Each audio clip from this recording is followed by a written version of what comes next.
আসসালামু আলাইকুম বন্ধুরা, আল্লাহর অশেষ রহমতে আশা করি আপনারা সকলেই ভালো আছেন। বন্ধুরা, আজকের এই ভিডিওতে আমরা বলবো যে নবীজি সাল্লাল্লাহু আলাইহি সাল্লামের পুত্রের মৃত্যুর দিন যে অলৌকিক ঘটনা ঘটেছিল সে সম্পর্কে একটি বিস্ময়কর ঘটনা, যা শুনে আপনি বিস্মিত হয়ে যাবেন। তাই ভিডিওটি একবারে শেষ পর্যন্ত দেখবেন।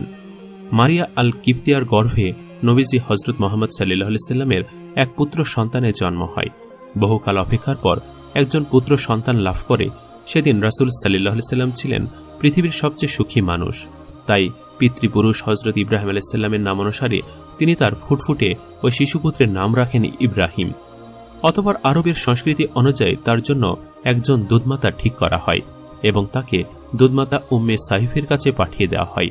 নবীজি সাল্লাল্লাহু আলাইহি সাল্লাম ইব্রাহিমের দুধমাতাকে কয়েকটি বকরি প্রদান করেছিলেন যেন তার পুত্রের লালন পালনে কোনো ব্যাঘাত সৃষ্টি না হয়। কিন্তু আল্লাহ পাকের ইচ্ছা ছিল ভিন্ন। হয়তো প্রিয় হাবিব তার প্রভুর প্রতি কতটা সন্তুষ্ট তার পরীক্ষা নিতে তিনি পাঠিয়েছিলেন ওই ফুটফুটে শিশু সন্তানকে। জন্মের মাত্র 2 বছর পর দুধমাতা উম্মে সাহিফের কাছ থেকে খবর আসে মা মারিয়া আল কিপ্তিয়ার নিকট অসুস্থ হয়ে পড়েছে পুত্র ইব্রাহিম। এই দুঃখজনক খবর শুনে মা মারিয়া অসুস্থ সন্তানকে নিজের গৃহে নিয়ে আসেন এবং দিনরাত সেবা করতে থাকেন, কিন্তু কিছুতেই তার উন্নতি হয় না, বরং ক্রমশ খারাপ হতে থাকে ইব্রাহিমের শারীরিক অবস্থা যখন একেবারেই গুরুতর, তখন খবর পাঠানো হয় রাসূল সাল্লাল্লাহু আলাইহি সাল্লামের কাছে। এ সংবাদ বজ্রপাতের মতো আঘাত হানে রাসূল পাক সাল্লাল্লাহু আলাইহি সাল্লামের হৃদয়ে। ক্ষণিকের জন্য তার পা দুটি শরীরের ভার বহন করতে অক্ষম হয়ে পড়ে। তাই আব্দুর রহমান ইবনে আউফ রাদিয়াল্লাহু তাআলা আনহুর কাঁধে হাত রেখে কম্পিত হয়ে তিনি ছুটে যান মারিয়া আল কিপ্তিয়ার ঘরে। সেখানে গিয়ে আল্লাহর নবী যখন তার শিশুপুত্রকে কোলে তুলে নেন, ততক্ষণে মৃত্যু পথযাত্রী শিশু ইব্রাহিম। পুত্রের বিচ্ছেদ বেদনার আশঙ্কা তাকে অসাড় করে তোলে। তার চোখ অশ্রুতে ভরে আসে আর নিঃশ্বাস রুদ্ধ হয়ে ওঠে।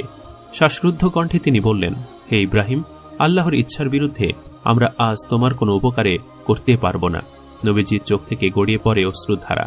অবিরাম কান্নায় ভেঙে পড়েন মা মারিয়া আল কিপ্তিয়া। অতঃপর পিতার কোলে শায়িত শিশুটি ধীরে ধীরে মৃত্যুর কোলে ঢলে পড়ে।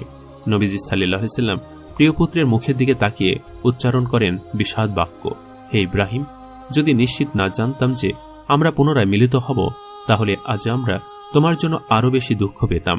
এক মুহূর্ত পর যখন শিশুপুত্রের হৃদস্পন্দন বন্ধ হয়ে যায়, তখন তিনি বললেন, হে ইব্রাহিম, আজ আমাদের চোখ অশ্রুতে পূর্ণ, আজ আমাদের হৃদয় ব্যথায় কাতর, কিন্তু আমাদের প্রভুকে খুশি করা ছাড়া আমাদের আর কিছুই করার নেই।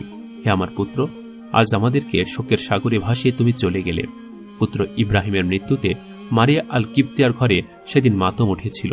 লোকেরা দলে দলে ছুটে আসতে থাকে মারিয়ার ঘরের নিকট। আর তখনই ঘটে এক বিস্ময়কর ঘটনা। লোকেরা দেখতে পায় ধীরে ধীরে কি এক অন্ধকার যেন গ্রাস করে নিচ্ছে প্রকৃতিকে। অতঃপর আকাশের দিকে তাকিয়ে তারা দেখে এক অন্ধকার ছায়া গ্রাস করে নিচ্ছে সূর্যকে। লোকেরা চিৎকার করে ওঠে। তারা বলে, নবীজির পুত্র মারা গিয়েছে, তোমরা দেখো, ইব্রাহিমের মৃত্যু সূর্যকে ঢেকে দিয়েছে। ইমানদার ব্যক্তিরা কাফেরদেরকে বলল, নবী পুত্রের মৃত্যুতে প্রকৃতিতে অন্ধকার নেমে এসেছে, তবু কি তোমরা বিশ্বাস করবে না তিনি আল্লাহর সত্য নবী? অবিশ্বাসীদের কেউ কেউ বলে উঠল, সত্যিই তিনি আল্লাহর নবী।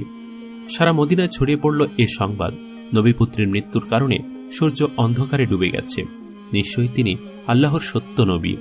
মারিয়া আল কিপ্তিয়ার ঘরে শোকে আচ্ছন্ন নবীজি সাল্লাল্লাহু আলাইহি সাল্লামের কানে পৌঁছে গেল এই কথা। নিজের পুত্রের বিয়োগ বেদনায় তিনি কাতর ছিলেন।